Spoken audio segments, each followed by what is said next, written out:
오늘은 나의 눈을 밝히소서라는 제목으로 말씀을 나누도록 하겠습니다. 제가 직접 한번 써봤는데요. 제가 그림을 그려보려고 몇 달 전부터 계속 그림을 다시 그려야 되겠다라는 생각으로 이제 그림을 그리려고 했는데 안 그리던 그림을 몇 년 만에 다시 이제 그리려니까 막막하더라고요. 그 흰 도화지에 뭘 그려야 될지 모르겠는 그 막막함이 있어요. 그림을 참 그리고는 싶고 뭘 그려야 될지 떠오르지도 않고 손도 굳어 있고, 그래서 그림보다 좀 더 접근하기 쉬운 캘리그라피를 한번 해보려고 붓펜을 사서 처음으로 한번 써봤습니다. 근데 나중에 보면은 참 부끄럽겠죠. 뭣도 모르고 그냥 캘리이겠거니 하고 비슷하게 써본 거예요. 근데 앞으로 계속 쓸 거고요. 그 말씀 제목이라도 이렇게 좀 계속 써보려고 합니다. 앞으로 작품을 계속 낼 테니까 많이 응원해 주시고 격려해 주시기 바랍니다. 안녕하십니까 라는 인사말을 하잖아요. 우리가 그 안녕하십니까 라는 말의 뜻은 편안할 안, 편안할 영 해서 몸과 마음이 평안하고 아무 탈이 없는 상태를 말함. 그게 안녕이라는 뜻입니다. 몸과 마음이 평안하십니까? 아무 탈 없으십니까? 이렇게 인사를 하고 있는 거죠. 우리는 누구나 우리의 인생에 아무 탈이 없기를, 아무런 고통이 없기를 바랍니다. 그런데 여러분 안녕하십니까? 저는 안녕하지 못합니다. 몸도 마음도 참 힘든 상태가 계속되는 것 같아요. 몸도 참 언제 이 힘듦이 끝날까, 정말 점점 힘들구나 라는 생각이 들고 마음에 끊이지 않는 그런 고통과 고민이 있어요. 기도해도 응답되지 않는 것들도 있고 말씀을 읽어도 깨닫지 못할 때도 참 많이 있어요. 그런데 이번 주에 이 말씀을 묵상하면서 하나님께서 많은 위로와 사랑을 주셨다고 생각해서 이 말씀을 나누려고 합니다. 우리 성도분들의 삶을 제가 다 알지는 못하지만 이렇게 계속 이제 전해 듣고 이렇게 보고 하다 보면은 힘드신 분들이 많이 있는 것 같아요. 정말 모든 일이 평안하고 모든 일이 잘 풀리고 근심 걱정이 하나도 없는 분은 없을 거예요. 누구나 다 삶의 문제들이 있고 육신의 약함이 있고 또 마음에 풀리지 않는 그런 근심의 문제들을 안고 살아갑니다. 그리고 최근에 우리 교회에 또 다 같이 또 마음에 근심하게 되는 일도 있었잖아요. 담임 목사님이 갑자기 입원하시게 되는 그런 또 힘든 상황도 함께 겪고 있습니다. 이렇게 하나님의 자녀들의 삶이 왜 이렇게 계속 연속해서 힘든 것인가? 왜 나의 인생의 문제들이 끊임없이 계속해서 힘들어지고 내 기도는 응답되지 않을까? 이런 생각을 하고 계시는 분이 계신가요? 저는 이렇게 힘들 때마다 계속 이제 되뇌어지는 찬양이 있어요. 예수는 함께 하시네라는 찬양인데요. 첫 가사가 이렇게 시작되죠. 고단한 인생길 힘겨운 오늘도 예수는 함께 하시네. 그러니까 항상 삶이 너무 고단하다, 힘들다 이런 생각을 하니까 그 찬양이 계속 떠오르는 거예요. 그 첫 가사가 고단한 인생길 힘겨운 오늘도 예수는 함께 하시네. 그런데 그 고단한 인생길 힘겨운 오늘도는 지금 내가 즉각적으로 마음에 와닿는 가사인데 그 뒤에 예수 늘 함께 하시네라는 것은 정말 예수님 나와 함께 하신다면은 제가 왜 이렇게 힘든 걸까요? 라는 그런 생각을 많이 하게 합니다. 그런데 오늘 시편 13편의 말씀을 보니까 이 시가 다윗의 시, 인도자를 따라 부르는 노래라고 되어 있어요. 그러니까 다윗이 자신의 삶을 바탕으로 노래를 만든 것이죠. 그리고 이 노래를 통해서 자신이 깨달은 것들, 자신이 마음에 품고 있는 것들을 다른 사람들에게 전하고자 하는 마음이 있는 것이에요. 이 시는 처음에 탄식으로 시작합니다. 여호와여, 어느 때까지이니까 나를 영원히 잊으시나이까? 주의 얼굴을 나에게서 어느 때까지 숨기시겠나이까? 나의 영혼이 번민하고 종일토록 마음에 근심하기를 어느 때까지 하오며 내 원수가 나를 치며 자랑하기를 어느 때까지 하리이까? 라고 하면서 어느 때까지니까 라는 그 말이 4번이나 반복하고 있어요. 다윗이라고 하면 정말 하나님의 마음에 합한 사람, 하나님이 기뻐하시는 그런 사람이었는데도 불구하고 다윗의 삶 가운데 어느 순간에는 하나님이 정말 함께 하신다면 왜 나의 삶에 이렇게 고통이 있는 것인가? 하나님이 나를 영원히 잊으신 것 같다. 주님의 얼굴을 나에게서 숨기시고 계신 것 같다. 내 마음에 고통이 끊이지 않고 내 원수가 나를 치며 자랑하는 이 상황이 계속되는구나 하고 탄식하는 상황이 다윗의 삶에 분명히 존재하고 있었습니다.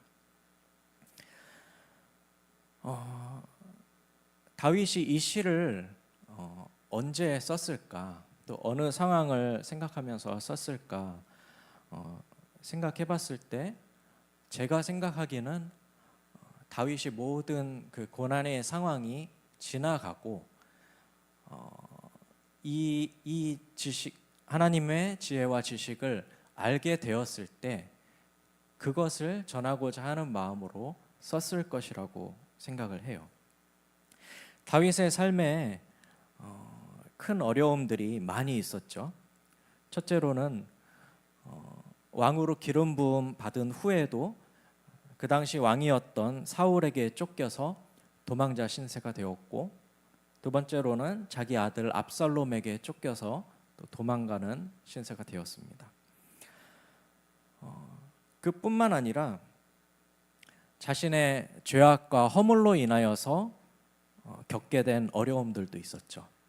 밧세바 간음 사건으로 인해서 아들이 죽어야만 했던 사건이 있었고, 하나님이 기뻐하시지 않는 인고조사를 통해서 전염병이 나라에 돌아서 많은 사람들이 죽게 되는 아픔을 겪었습니다. 그뿐만 아니라 자녀들은 왕권 다툼을 하고 서로 죽이는 그런 일들까지 겪었습니다. 다윗이 여기서 말하고 있는 내 원수가 나를 친다라고 하는 상황은 사울을 말하는 것일까? 압살롬을 말하는 것일까? 어떤 특정한 사람을 말하는 것일까? 아니면은 어떤 특정한 사람이 아닌 악한 세력, 죽음의 세력을 의미하는 것일까? 이렇게 말씀을 들여다보다가 제가 이렇게 생각하기에는 이 말씀의 표현을 보건대 어떤 특정한 사건이나 인물보다는 어떤 죽음의 세력, 마음에 고통을 주는 그런 악한 세력을 놓고 이런 시를 쓴 것이 아닐까 그런 생각을 했어요. 여기서 보면 두렵건대 내가 사망의 잠을 잘까 하오며 라고 이렇게 쓰고 있는데, 사망의 잠이 무엇일까? 계속해서 나를 억누르고 죽음으로 몰아가는 그런 어떤 사망의 세력을 말하는 것이 아닐까? 그리고 여기 보면은 내 원수가 나에게 이르기를 내가 그를 이겼다 할까 하오며 내가 흔들릴 때에 나의 대적들이 기뻐할까 하나이다. 그러니까 이 악한 세력이 내 마음을 계속 흔드는 거죠. 그래서 나를 계속해서 억누르고 살지 못하게 하고 사망의 세력 가운데로 계속해서 짓누르고 끌고 가는 거예요. 그러면 다윗은 이 사망의 세력에 짓눌려서 결국 살 소망이 끊어지고 결국 고통 가운데 아무것도 할 수 없는 그런 상황 가운데로 놓여졌을 때 그 사망의 세력들은 너무 기뻐하는 거죠. 대적들이 다윗을 쓰러뜨렸다. 이것 봐라, 하나님의 사람을 내가 쓰러뜨렸다 하면서 봐봐, 절망에 빠졌다 하면서 이 사망의 세력들이 너무 기뻐하는 거죠. 욥기를 보면은 욥이 까닭없는 고난을 당하잖아요. 그 고난을 당한 이유가 사탄이 하나님을 충동시켜서 욥에게 고난을 주도록 그렇게 유도를 했어요. 욥이 당한 고난은 그 사탄이라고 하는 그 죽음의 세력, 사망의 세력, 그런 악한 세력에 의한 것이었죠. 그런 사망의 세력이 욥을 치니까 욥이 견딜 수가 없는 거예요. 그래서 욥이 이렇게 기도합니다. 어찌하여 내가 태에서 죽어나오지 아니하였던가? 어찌하여 내 어머니가 해산할 때에 내가 숨쉬지 아니하였던가? 어찌하여 무릎이 나를 받았던가? 어찌하여 내가 젖을 빨았던가? 하면서 여기서도 어찌하여라는 말을 4번이나 반복하면서 차라리 죽었으면 좋겠다 라고 그렇게 말하고 있는 거예요. 이처럼 죽음의 세력, 악한 세력은 우리의 마음을 계속해서 흔들고 우리를 짓누르고 우리를 하나님께로 나아가지 못하도록, 하나님을 바라보지 못하도록 계속 우리의 눈을 가리고 우리를 짓누르고 있어요. 그럴 때에 우리는 그 가운데서 언제까지 이 상황이 계속될까? 어째서 이 고난이 나에게 다가온 것일까? 라고 그렇게 탄식을 하게 됩니다. 그런데 다윗은 이 시편에서 어느 때까지 이 고난이 계속됩니까? 에서 그치는 것이 아니라 하나님께 기도를 하기 시작합니다. 1, 2절에서 탄식이 있었다면 이제 3, 4절에서는 하나님께 간구하고 기도하는 내용이 나옵니다. 하나님께 무엇을 구했나요? 여호와 내 하나님이여 나를 생각하사 응답하시고 나의 눈을 밝히소서라고 기도하고 있어요. 다윗은 기도를 하면서 이 상황이 종료되기를, 이 상황이 변화되기를 먼저 기도한 것이 아니라 하나님 나의 눈을 좀 밝혀주세요 라고 먼저 기도를 했습니다. 우리는 힘든 상황 가운데서 이 상황을 바라보면서 이 상황이 빨리 끝나기만을 기도해요. 주님 빨리 이게 없어지게 해주세요. 주님 이 상황이 변화되게 해주세요. 이렇게 기도하지만 다윗은 우리에게 이러한 기도를 하라고 알려주고 있는 거예요. 하나님 나의 눈을 밝혀주세요. 그래서 우리가 이 두렵고 힘들고 고통스러운 상황에 놓여 있을지라도 눈을 들어서 하나님을 바라볼 수 있도록 도와주세요. 하나님께서 언제나 우리와 함께 하시고 이 고통스러운 상황 가운데 나와 함께 하심을 제발 보게 해주세요 라고 기도를 하고 있는 것입니다. 우리가 이 믿음의 눈을 들어서 하나님을 바라보지 못하고 이 고통의 상황만이 빨리 끝나기를 기도하면 그것이 정말 너무나 손쉽게 기도하면 뚝딱 들어주시는 것처럼 그 상황이 빨리 종료되기를 바라는 그것은 나의 중심적인 기도를 하는 것입니다. 그것은 하나님께서 원하시는 것이 아니고 하나님께서 의도하신 것이 아니에요. 그런데 우리는 그 하나님의 의도와 하나님의 때를 기다리지 못하고 빨리 이 상황이 종료되기를, 빨리 이 고통에서 벗어나기만을 기도한다면 그것은 내 중심적인 기도일 것이고, 그런 기도만을 한다면 내 단단한 갑옷과 같은 죄된 자아를 깨뜨릴 수가 없는 것입니다. 모든 것이 내 뜻대로, 내 기도대로 이루어지기를 바라는 것은 스스로 하나님이 되려고 하는 것이고 나의 바벨탑을 쌓는 것이 될 수 있습니다. 도깨비 방망이처럼 뚝딱뚝딱 하면서 상황이 기도만 하면 나아지고 기도만 하면 내가 이루어지는 것이 다 이루어지기를 바라는 것은 내 중심적인 기도를 하는 것이죠. 요즘에는 뚝딱보다 딸깍이라는 단어를 많이 사용하더라고요. 너무 쉽게 상황을 해결하는 거를 딸깍, 그냥 마우스 클릭 한 번만 하면은 해결되는 것. 그래서 딸깍하면은 상황이 변화되고 상황이 풀리는 것. 하지만 우리의 깊은 신앙의 문제, 또 우리의 삶의 존재론적 문제는 쉽게 하루아침에 변화되지 않는 것이 대부분이에요.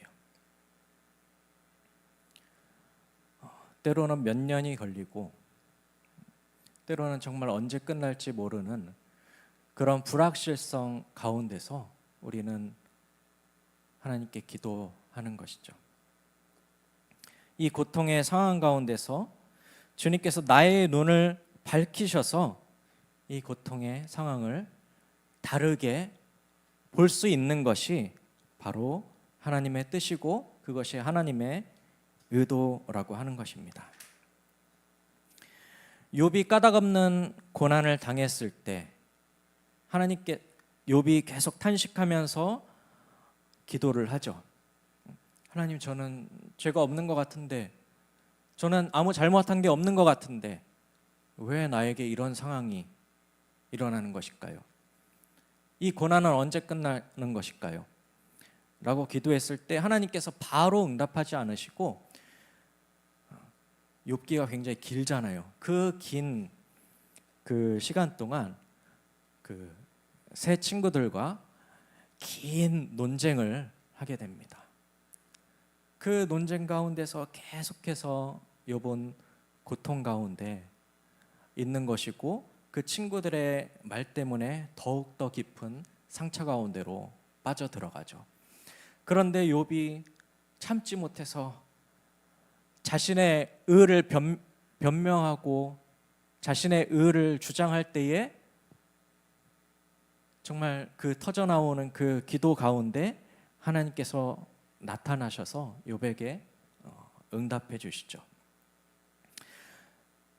그럴 때에 욥의 눈이 밝히 보여지게 됩니다. 욥이 하나님의 말씀을 알게 되고 이렇게 고백합니다. 내가 주께 대하여 귀로 듣기만 하였사오나 이제는 눈으로 주를 배움나이다. 내가 주께 대하여 귀로 듣기만 하였다라는 것은 하나님에 대한 이 신앙이 깊이 뿌리 내리지 못하고 타인의 신앙, 타인이 전해 들은 그런 신앙으로 신앙생활을 했다는 것이에요. 그냥 설교를 듣고 목사님이 그러하다니까 그러하겠지라고 쉽게 받아들이고, 그렇게 하다가 그 깊은 고통의 시간을 통해서 스스로 하나님을 찾고 하나님을 향해서 목마른 사슴과 같이 계속해서 그 뿌리를 내려가다가 하나님을 만난 후에 이제는 제가 저의 눈으로 하나님을 바라봅니다 라고 하면서 이제 타인의 신앙이 아닌 나의 신앙으로 하나님을 바라보게 되는 그런 믿음을 가지게 되는 것이죠. 우리도 욥과 같이 이 고통의 시간, 이 고난의 시간이 주어질 때에 정말 그 가운데서 처절하게 하나님을 찾고 하나님께 기도하면서, 그리고 그 기도가 계속되고 마침내 하나님께서 그 기도에 응답해 주셨을 때 그것이 바로 나의 믿음이 되는 것이고 나의 신앙이 되는 것입니다. 그리고 우리는 이제는 눈으로 주를 배움나이다라고 고백하게 되는 것이죠. 다윗도 3, 4절에서 하나님이여 나의 눈을 밝히소서라고 기도한 후에 5절, 6절에서 하나님께 고백과 찬양을 드리게 됩니다. 나는 오직 주의 사랑을 의지하여 싸우니 나의 마음은 주의 구원을 기뻐하리이다. 내가 여호와를 찬송하리니 이는 주께서 내게 은덕을 베푸심이로다. 앞에서 시작되었던 그 탄식의 순간, 탄식의 상황이 아직 끝나지도 않았어요. 그런데 그 상황 그대로 있는데 나의 눈을 밝히소서라는 기도를 통해서 하나님께서 삶을 새롭게 바라보는 관점의 변화를 주셨고 고통을 이겨내는 존재의 변화를 주셨어요.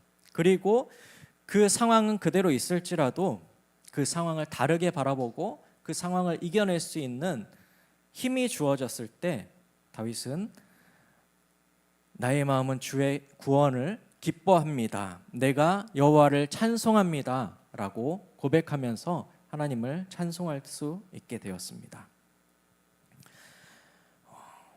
하나님께서 손쉽게 우리의 고통의 상황을 없애고 그것을 종료시켜 주시지 않고 계속해서 그 가운데서 우리가 기도할 때에 우리는 믿음의 눈을 들어서 하나님을 바라보고 하나님께서는 우리에게 이 상황을 믿음의 눈으로 새롭게 바라볼 수 있는 그 은혜를 허락하셔서 이 믿음을 넉넉하게 이겨낼 수 있고 이 상황을 하나님의 눈으로 새롭게 바라볼 수 있게 됩니다. 아, 내가 주님의 사랑 가운데 있구나. 나는 구원받은 주님의 자녀구나. 악한 자가 나를 절대로 파괴할 수 없구나. 악한 자가 나를 괴롭게 할 수는 있어도 나를 죽게 할 수 없다. 나를 파괴할 수 없다. 그것을 깨닫게 됩니다. 우리 고통 중에 함께 하시는 주님을 믿음의 눈으로 바라볼 수 있었으면 좋겠습니다. 고통 가운데 계신 우리 성도분들이 어느 때까지니까 주님, 어찌하여 이 고통이 왔습니까? 이 기도에 머무는 것이 아니라 하나님 나의 눈을 밝혀서 믿음의 눈으로 이 상황을 바라볼 수 있도록 도와주세요라는 기도를 통해서 하나님을 찬양하는 데까지 나아갈 수 있기를 바랍니다. 그럴 때에 고통 중에 함께 하시는 주님을 바라보며 우리의 고통의 상황을 넉넉히 이겨낼 수 있음을 믿습니다. 우리의 이 고통의 상황은 이미 예수 그리스도께서 십자가 위에서 다 짊어지시고 그 사망의 세력, 악한 세력을 끝장내셨습니다. 십자가 위에서 우리의 모든 질병과 고통, 내면의 문제들, 죄악을 지시고 예수님께서 이렇게 외치십니다. 나의 하나님, 나의 하나님, 어찌하여 나를 버리셨나이까?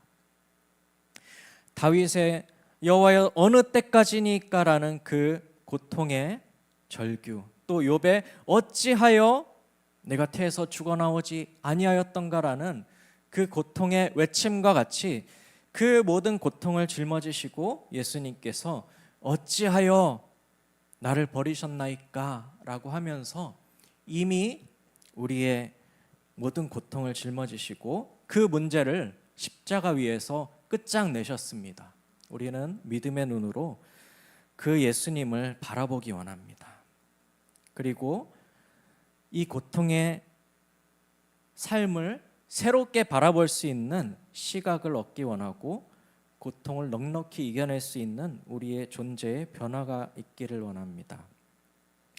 사도 바울은 에베소서 1장 17절에서 19절에서 성도들을 향해 이렇게 기도합니다. 내가 기도할 때에 기억하며 너희로 말미암아 감사하기를 그치지 아니하고 우리 주 예수 그리스도의 하나님 영광의 아버지께서 지혜와 계시의 영을 너희에게 주사 하나님을 알게 하시고 너희 마음의 눈을 밝히사 그의 부르심의 소망이 무엇이며 성도 안에서 그 기업의 영광의 풍성함이 무엇이며 그의 힘의 위력으로 역사하심을 따라 믿는 우리에게 베푸신 능력의 지극히 크심이 어떠한 것을 너희로 알게 하시기를 구하노라. 너희 마음의 눈을 밝히셔서 지혜와 계시의 영을 너희에게 주셔서 그의 부르심의 소망이 무엇이고 그 기업의 영광의 풍성함이 무엇인지를 알게 되기를 원한다 라고 기도하고 있습니다.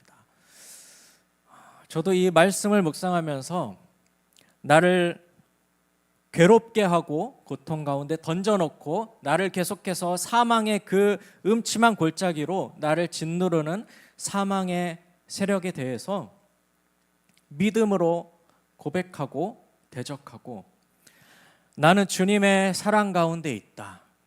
나는 구원받은 주님의 자녀다. 나의 모든 죄악과 질병과 고난은 십자가 위에서 예수님이 이미 다 끝장내셨다라고 믿음으로 고백하며 이 힘겨운 삶을 주님께서 이겨낼 힘을 주셨음을 감사하며 살아가기를 제 스스로 하나님께 그렇게 기도하고 믿음의 고백을 하기를 다짐을 했습니다. 모래 위의 발자국이라는 이야기가 있는데요. 여러분도 많이 들어보셨을 것 같아요. 어떤 사람이 꿈을 꿨는데 주님과 함께 내가 해변가에서 걷고 있는 것이에요. 그런 그 해변가 위에 그동안 자신이 살아왔던 모든 삶들이 펼쳐지고 있고 그 삶에는 항상 두 발자국, 나의 발자국과 주님의 발자국이 항상 같이 나 있는 것을 보게 됩니다. 그런데 이 사람의 삶에 가장 고통스럽고 힘든 그 상황 가운데 발자국이 하나로 변하는 거예요. 이 사람이 너무나 그 상황을 보면서 너무나 이게 왜 이렇게 됐는지 알 수 없어서 주님에게 원망하듯 물어봅니다.